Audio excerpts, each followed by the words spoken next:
An Abdullah ibni Mas'ud radhiyallahu anhu qala, dari Abdullah bin Mas'ud radhiyallahu anhu, ya, beliau berkata, hadatsana Rasulullah sallallahu alaihi wasallam. Kata Abdullah bin Mas'ud, suatu hari baginda Nabi sallallahu alaihi wasallam bersabda, wa huwa shadiqul masduq. Jadi Nabi sallallahu alaihi wasallam adalah as-shadiq. Apa itu as-shadiq? As-shadiq itu adalah ya orang yang senantiasa jujur dalam ucapan dan perbuatan. Wal masduq, dan Rasulullah juga orang yang dipercaya. Rasul bersabda, inna ahadakum yujma'u khalquhu fi batni ummihi arba'ina yawman nutfah. Sesungguhnya kata Nabi SAW, masing-masing di antara kalian itu diciptakan atau dikumpulkan penciptaannya di dalam perut ibunya. Arba'ina yawman nutfah, selama 40 hari berbentuk nutfah, berbentuk air mani. Thumma yakunu alaqatan mithla dzalik. Kemudian selama 40 hari berbentuk segumpal darah. Ini dengung-dengung enggak Pak ini? Apanya? Lagi dibenerin ya. Thumma yakunu mudghatan mithla dzalik. Kemudian selama 40 hari berbentuk segumpal daging. Thumma yursalu ilaihil malak. Kemudian diutuslah kepadanya malaikat, fayanfuhu fihi ruh, yang meniupkan ruh di dalam janin tersebut. Wa yu'maru bi arba'i kalimatin bi kadbi. Kemudian setelah ditiupkan ruh di dalam janinnya, diperintahkan malaikat untuk menuliskan 4 hal. Yang pertama, bikat birizkihi, untuk menuliskan rizkinya. Wa ajalihi, yang kedua menuliskan atau menentukan ajalnya. Wa amalihi, menentukan amalnya. Wa saqiyun au sa'idun, dan apa? Wa saqiyun au sa'idun, dan menentukan apakah dia akan celaka maupun bahagia. Fawallahi alladzi la ilaha ghairuhu, ya, demi Allah yang tidak ada ilah selainnya. Inna ahadakum la ya'malu bi amali ahlil jannah. Sesungguhnya masing-masing di antara kalian itu betul-betul akan melakukan amalan penduduk surga. Hatta ma yakunu bainahu wa bainaha illa dhira'. Ya.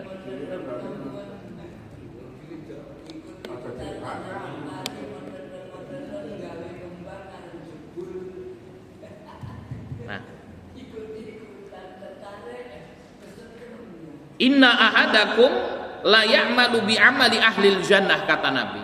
Sesungguhnya ada di antara kalian itu orang yang mengamalkan amalan ahli surga. Hatta ma yakunu bainahu wa bainaha illa dhira'un, sampai jarak orang tersebut dengan surga itu tinggal sehasta. Fayasbiqu alaihil kitab, namun orang tersebut didahului oleh suratan takdir. Fayamalu bi amali ahlin nar fayadkhuluha, kemudian dia mengamalkan penduduk ahli neraka, maka ia pun masuk ke dalam neraka. Wa inna ahadakum la ya'malu bi amali ahlin nar, dan sungguh ada di antara kalian itu yang mengamalkan perbuatan ahli neraka. Hatta ma yakunu bainahu wa baina illa dhira'un, sampai jarak orang tersebut dengan neraka itu tinggal sehasta. Fayasbiqu alaihil kitab fayamalu bi amali ahli jannah fayadkhuluha, kemudian ya didahului oleh suratan takdir, ya maka orang tersebut melakukan amalan ahli surga dan akhirnya masuk ke dalam surganya Allah Subhanahu wa taala. Rawahu Bukhari wa Muslim. Bapak Ibu yang dimuliakan Allah Subhanahu wa taala, kita akan mengkaji hadis ini, hadis yang sangat luar biasa, hadis yang berbicara tentang masalah takdir, Bapak Ibu yang dimuliakan Allah. Maka di sini disebutkan Inna ahadakum yujma'u khalquhu fi batni ummihi arba'ina yauman nutfah. Ya. Melalui hadis ini, baginda Nabi SAW ingin menjelaskan kepada kita tentang asal usul manusia. Sangat penting Bapak Ibu yang dimuliakan Allah Subhanahu wa taala bagi kita mengetahui asal usul kita. Ada pepatah mengatakan jangan sampai kacang lupa kulitnya. Bapak Ibu yang dimuliakan Allah. Orang kalau sudah lupa asal usulnya, maka dia akan takabur, dia akan sombong. Sebagaimana Fir'aun laknatullah, dia lupa asal usulnya sehingga kemudian ya dia melakukan sebuah amalan yang buruk. Ya, dan sombong terhadap dirinya, bahkan mengaku kalau dirinya adalah Tuhan. Ya, maka Allah Subhanahu wa taala berfirman, idhab ila fir'auna fa innahu tagha. Wahai Nabi Musa, pergilah kepada Fir'aun karena Fir'aun itu tagha, ya, berlebih-lebihan, ya, mengatakan apa? Wa ana rabbukumul a'la, sesungguhnya aku adalah Tuhanmu yang paling tinggi. Maka Bapak Ibu yang dimuliakan Allah Subhanahu wa taala, mengetahui asal usul itu merupakan sesuatu yang sangat penting, ya. Ketika kita mengetahui asal usul kita, maka kemudian kita mengetahui dari mana sebenarnya kita ada, dari mana kita muncul, Bapak Ibu yang dimuliakan Allah Subhanahu wa taala.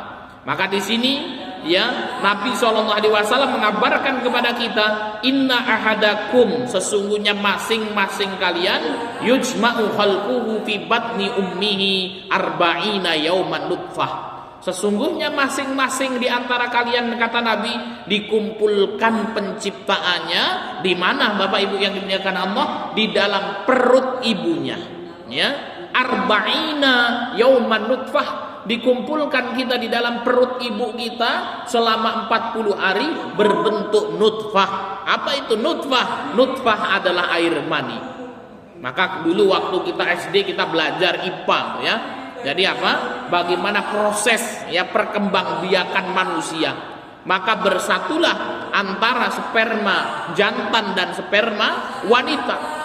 Kemudian terjadi pembuahan, membentuk ya sesuatu yang disebut dengan zigot, di mana zigot ini nanti yang akan tumbuh berkembang menjadi seorang bayi yang akan lahir di muka bumi ini. Maka Nabi SAW mengatakan, sesungguhnya masing-masing di antara kalian diciptakan, ya dikumpulkan penciptaannya di dalam perut ibunya selama 40 hari berbentuk nutfah. Hal ini juga Allah Subhanahu wa taala kabarkan di dalam Al-Quran, surat Al-Qiyamah ayat yang ke-37, alam yakun nutfatam min maniyyin yumna. Apa kata Allah Subhanahu wa taala? Wahai manusia, bukankah kalian itu dahulunya hanya setetes air mani yang Allah tumpahkan ke dalam rahim. Jadi Bapak Ibu yang dimuliakan Allah Subhanahu wa taala, inilah asal mula kita. Ya, dari setetes air mani yang kemudian apa Allah kumpulkan di dalam perut ibu kita arba'ina yauman nutfatan, selama 40 hari. Kemudian tsumma yakunu 'alaqatan mithla dzalik, selama 40 hari nutfah itu berbentuk segumpal darah, kata Nabi. Nah, maka di 40 hari yang kedua berbentuk segumpal darah. Tsumma yakunu mudghatan mithla dzalik, kemudian selama 40 hari berbentuk segumpal daging, kemudian dibentuklah daging tersebut yang menjadi mata, telinga, tangan, kaki dan lain sebagainya. Allah ciptakan kita fi ahsani taqwim, dengan sebaik-baik penciptaan, dengan sebaik-baik bentuk. Ketika sudah 40 hari yang ketiga itu, fayanfuhu fihi ruh, maka ditiupkan ruh di dalamnya. Jadi Bapak Ibu yang dimuliakan Allah Subhanahu wa taala, yang menjadi pertanyaan, kapan ruh itu ditiup ya ke dalam jasad manusia? Ketika memasuki 40 hari yang ketiga. 40 hari yang ketiga itu berapa hari Pak Haji?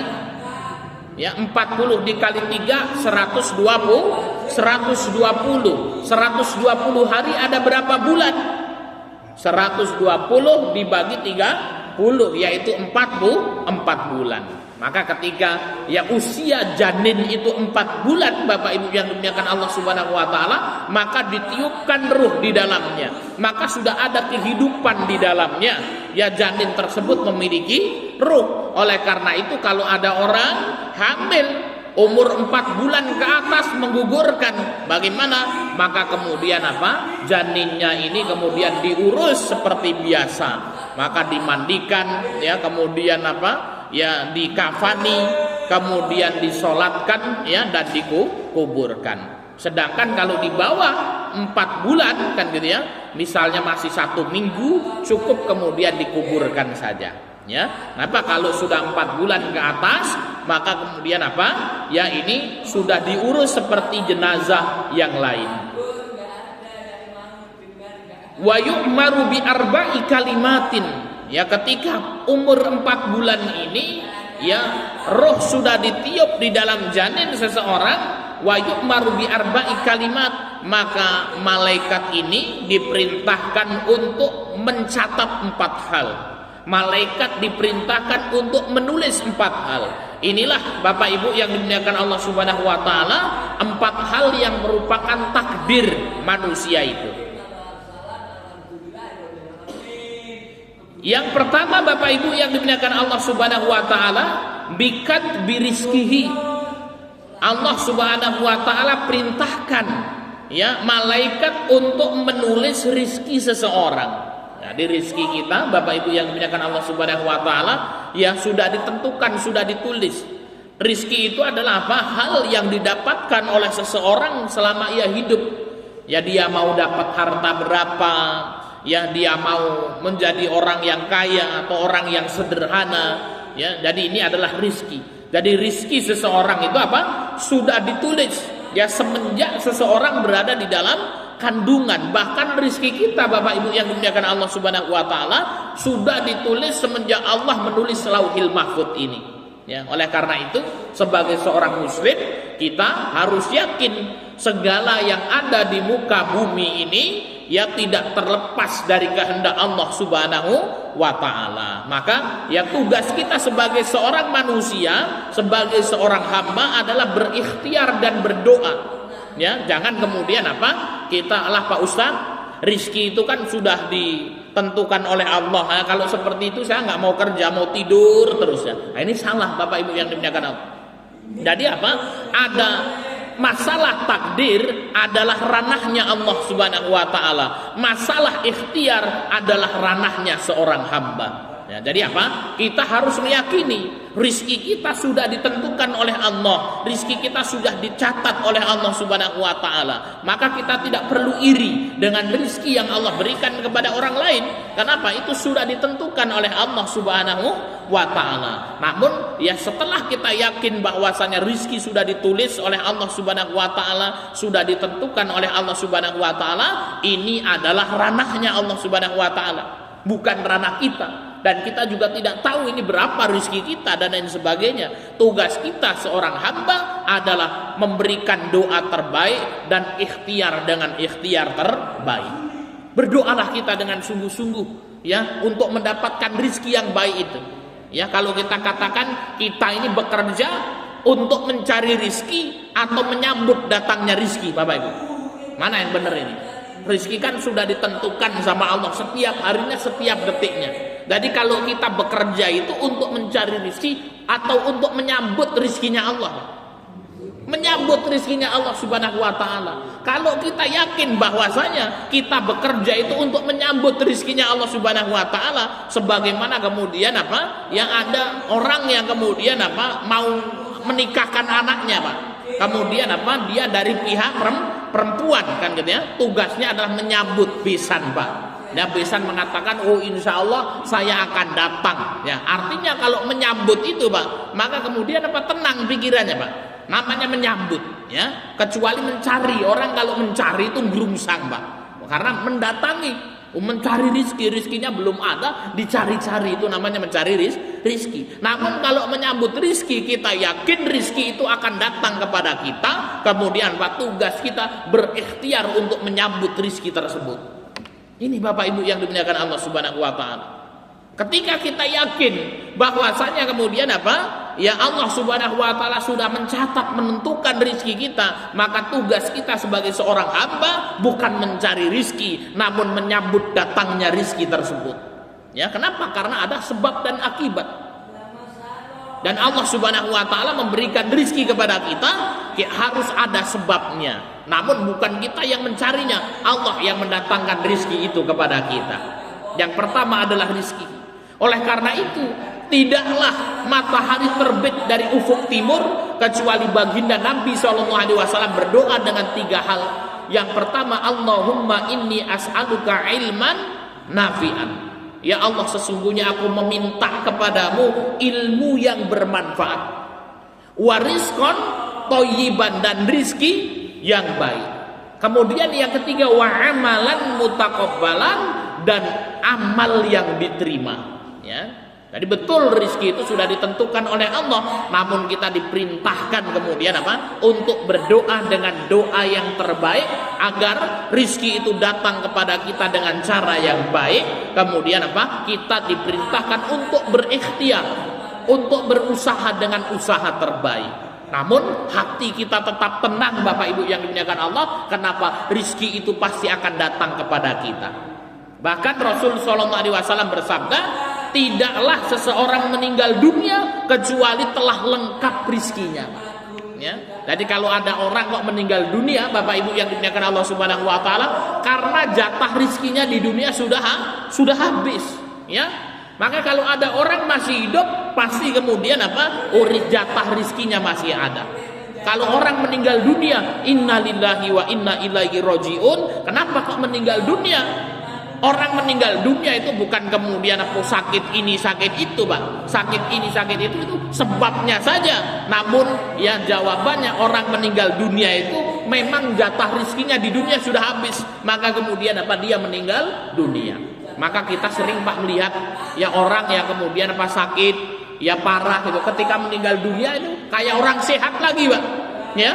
Ini kayaknya sakitnya sudah tidak ada, kan gitu ya. Karena kemudian apa? Ya, orang meninggal dunia, sakit dan lain sebagainya. Ya, ada yang naudzubillah min dzalik, kecelakaan di jalan dan lain sebagainya. Itu karena sebab, ya. Dan jawabannya karena memang rizkinya di dunia sudah habis. Kemudian yang kedua, wa ajalihi. Allah sudah tulis ajalnya, Bapak Ibu yang dimuliakan Allah Subhanahu wa taala.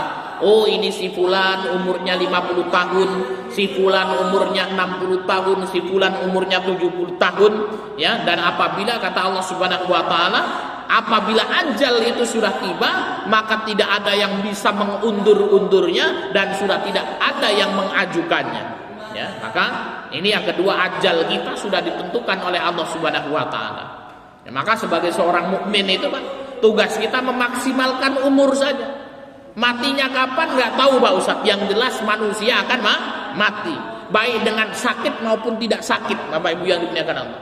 Ya, namun tugas kita ya berusaha semaksimal mungkin untuk menjaga kesehatan kita. Ya, kita berdoa kepada Allah agar dipanjangkan umur kita, Bapak Ibu yang dimuliakan Allah Subhanahu wa taala.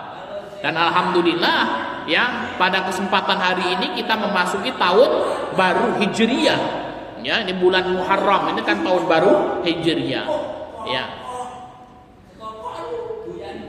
Bapak Ibu yang dimuliakan Allah Subhanahu wa taala, ketika ya Allah memberikan kepada kita nikmat umur, maka nikmat umur itu adalah nikmat yang sangat luar biasa, yang nanti Allah juga akan bertanya kepada kita tentang umur kita. Maka disebutkan dalam hadis, la tazulu qadama 'abdin yaumal qiyamah hatta yus'al an arba. Tidak akan bergeser ya kaki seorang hamba pada hari kiamat sampai ditanya tentang 4 hal. Di antara pertanyaan adalah wa an umrihi, tentang umurnya, fima afnah, untuk apa ya habiskan. Jadi Bapak Ibu yang dimuliakan Allah Subhanahu wa taala, ya nggak usah kemudian apa kita mikirkan nih, kok nek mati kepiye Pak Ustaz, kan gitu ya. Ya, jadi ada orang yang kemudian cemas, Pak, ya. Nah, ini biasanya nanti di tensi, oh tensinya tinggi, mikir kan Pak, kok nek mati kepiye Pak Ustaz, kan gitu ya. Ya kemudian ketika dicek gula darahnya tinggi kan katanya. Waduh, ini kok nek mati kepiye Pak Ustaz ya. Justru ketakutan itu Bapak Ibu yang dimuliakan Allah Subhanahu wa taala yang tidak baik untuk kesehatan kita. Nah, dulu kita masih ingat Pak tentang apa namanya pas musim corona itu Pak. Itu musim corona itu luar biasa, cobaan yang sangat luar biasa. Kita dibuat takut itu Pak. Hampir setiap hari kita mendengar orang meninggal dunia. Ya, dulu pernah kita ceritakan, saya punya tetangga Pak yang sampai hari ini masih hidup itu. Ya, jadi ketika kemudian apa dia sakit, kemudian apa dicek di lab corona kan katanya. Mungkin dulu waktu corona itu Pak kalau kita dicek semuanya kena corona itu Pak. Ya, kenapa? Ketika itu saya memberangkatkan 5 orang ke Yaman waktu corona itu. Ya, saya berangkatkan 5 orang. Ya kemudian apa di bandara itu ada ya apa namanya persyaratan yaitu kemudian harus negatif. Ya, semuanya sehat-sehat Pak. Ya, anak yang kita berangkatkan sehat-sehat. Ketika kita cek hasilnya semuanya positif semuanya Pak. Gitu ya. Wah ini saya bingung, ini sudah tiket sudah dibeli. Ya, kalau sampai nggak jadi berangkat itu puluhan juta hangus gitu Pak. Ya, akhirnya kemudian ya sudah alhamdulillah dengan izin Allah Subhanahu wa taala mudahkan. Ya. Sehingga kemudian apa? Ada tetangga saya ini ya ketika dicek positif, akhirnya kemudian dikarantina, dimasukkan ke rumah sakit. Ya dijajar itu orang-orang.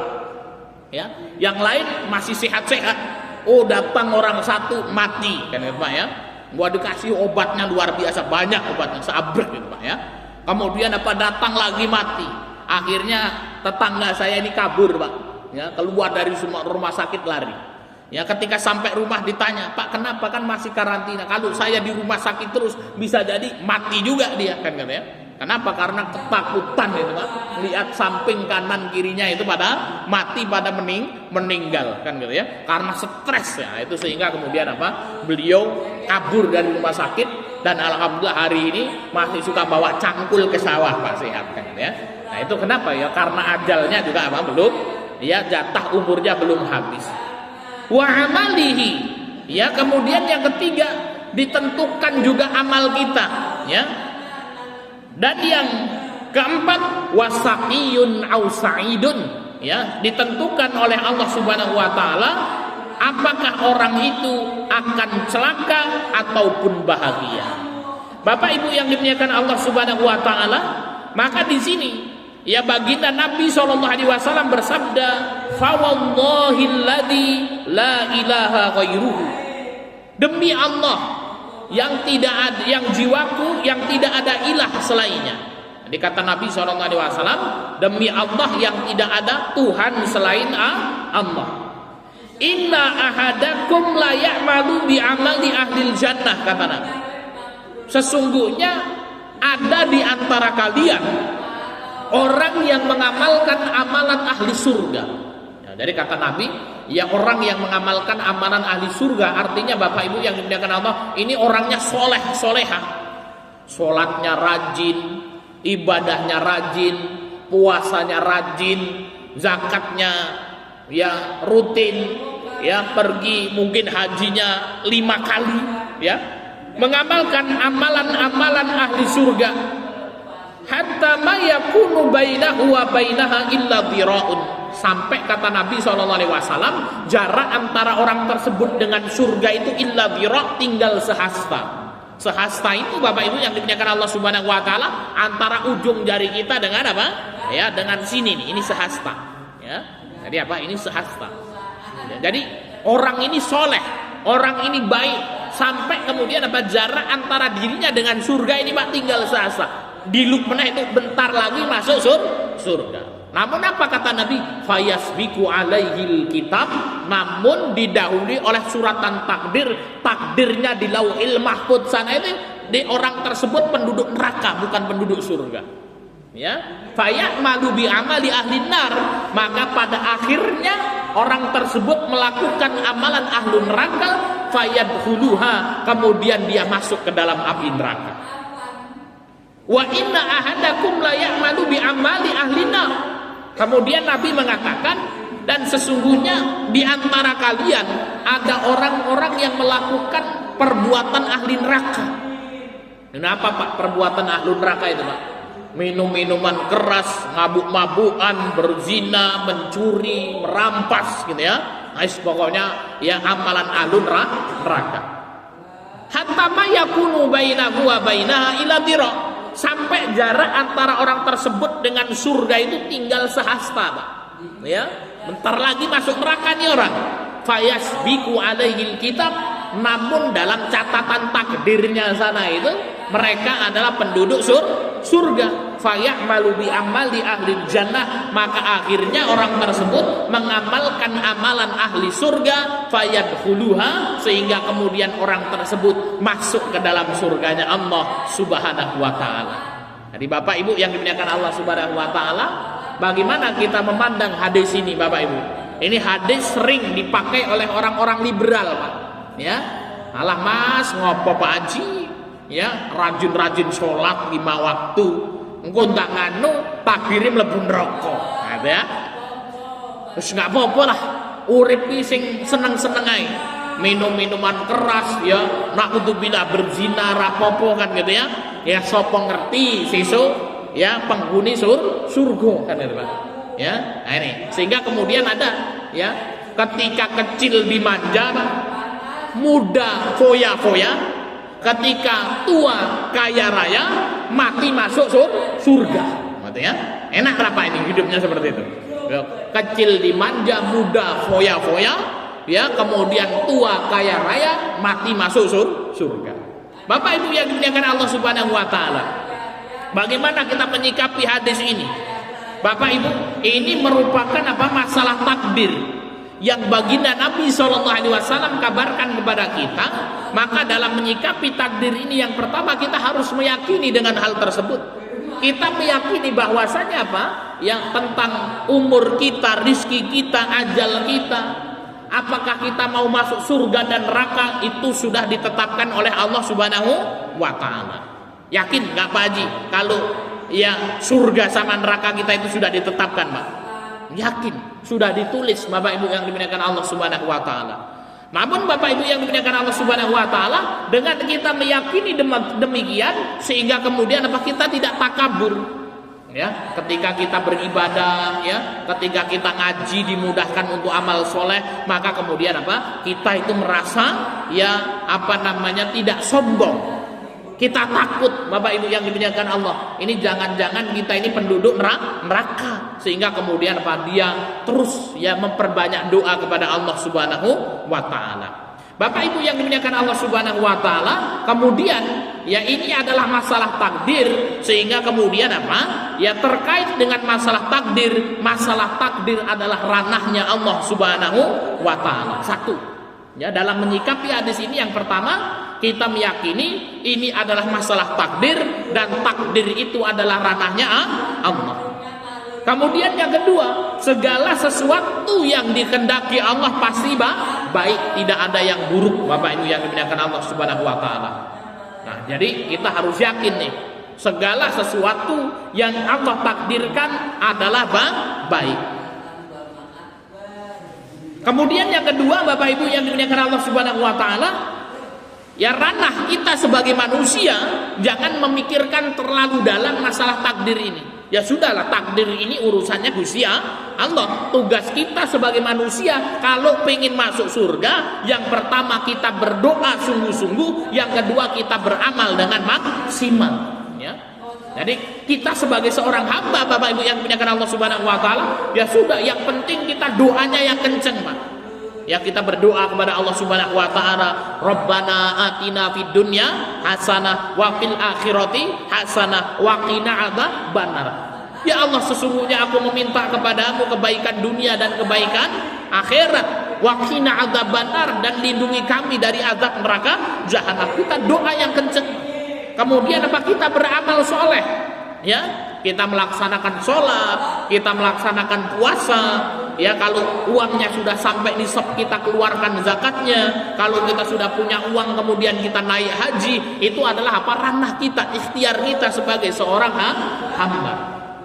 Kemudian yang terakhir Bapak Ibu yang dimuliakan Allah Subhanahu wa taala, kita tidak boleh suudzon terhadap Allah Subhanahu wa taala. Sebagai seorang hamba, kita harus yakin segala yang Allah takdirkan untuk hamba-hambanya adalah kebaikan, dan kita harus ridho terhadap takdirnya Allah Subhanahu wa Ta'ala. Nah, sekarang saya tanya Pak, kira-kira Pak Haji, kalau kita ini ditakdirkan masuk neraka, kira-kira ridho atau tidak ini? Pak Darto, ya, gimana kalau seandainya ini Pak Darto ini kemudian ditakdirkannya masuk neraka? Apa yang kita lakukan? Terima nggak kita dengan ketentuan itu, Pak? Ridho nggak kita dengan ketentuan itu? Nah, ini menjadi pertanyaan, ya. Jadi pertama kan kita yakin tuh, ya, bahwasannya sakyun au saidun, kita akan bahagia maupun celaka. Surga kita itu mau di surga maupun di neraka kan sudah ditetapkan oleh Allah. Sampai ada itu tadi dalam hadisnya itu, ya, seseorang yang mengamalkan amalan ahli surga, Pak, soleh luar biasa ini, ibadahnya luar biasa, fayasbiqu alaihil kitab, namun didahului oleh suratan takdir di dalam catatannya sono, itu orang penghuni neraka. Fayamalu bi ahmali ahli nar, di akhir hayatnya melakukan perbuatan ahli neraka, fayadkhuluha, maka masuk neraka. Yang menjadi pertanyaan, ya, ketika Allah menakdirkan seorang masuk neraka, Pak, ini kebaikan atau keburukan? Nah, ayo Pak, hah? Ketika Allah menakdirkan seorang masuk neraka kan sudah ditentukan semuanya. Seluruh apa yang Allah lakukan adalah baik, Pak. Maka tidak boleh kita kemudian apa? Misalnya seorang itu, ya, ini saya tanya Pak, ini mengetes keimanan. Ya, kemudian apa ini kita mengetes ya tentang kepahaman kita terhadap takdir. Mas Widi kan masya Allah luar biasa nih, ya, beribadah banyak kan gitu. Ternyata Mas Widi, kalau seandainya nanti itu Mas Widi ini sudah beribadah, kerja keras banting tulang, kok takdirnya di neraka, Mas Widi, kira-kira mau protes sama Allah atau ridho, Mas Widi? Nah, kira-kira besok mau protes sama Allah atau mau ridho? Nah, gimana Mas Widi ini? Jujur ini kita tanya ini. Ridho masuk surga. Ini. Nah, gimana nih pertanyaan kita, Pak? Ini ilmu tasawuf ini, Pak. Ya, ilmu akidah, keyakinan. Nah, Pak, gimana, Pak? Sudah ngamal capek-capek ternyata melebunin rokok takdir itu. Kita mau protes sama Allah atau kemudian kita mau ridho? Hah? Oh, Mbak Dono ridho, ya. Nih Bapak protes. Ada ayat yang bunyinya juga kalau nggak salah, Allah itu dia akan mengubah nasib seorang kalau orang sendiri yang mau merubah. Jadi kita walaupun ridho tapi berusaha untuk merubah supaya bisa masuk surga. Iya. Ternyata di akhirnya masuknya neraka. Gimana Pak? Takdirnya itu kan kita berbicara takdir itu tadi. Takdir. Baik. Bapak Ibu yang dimuliakan Allah Subhanahu, pertanyaan ini penting Bapak Ibu yang dimuliakan Allah Subhanahu wa taala. Jadi kita harus tahu ranah-ranahnya Bapak Ibu ya. Berbicara tentang takdir kita harus tahu ranahnya. Takdir itu ranahnya Allah. Takdir itu ranahnya Allah Subhanahu wa taala. Kemudian apa? Kita harus husnuzon terhadap Allah Subhanahu wa taala. Kalau segala sesuatu yang Allah takdirkan pasti baik Bapak Ibu. Ini kita harus ya paham, kita sepakat semua ini Bapak Ibu.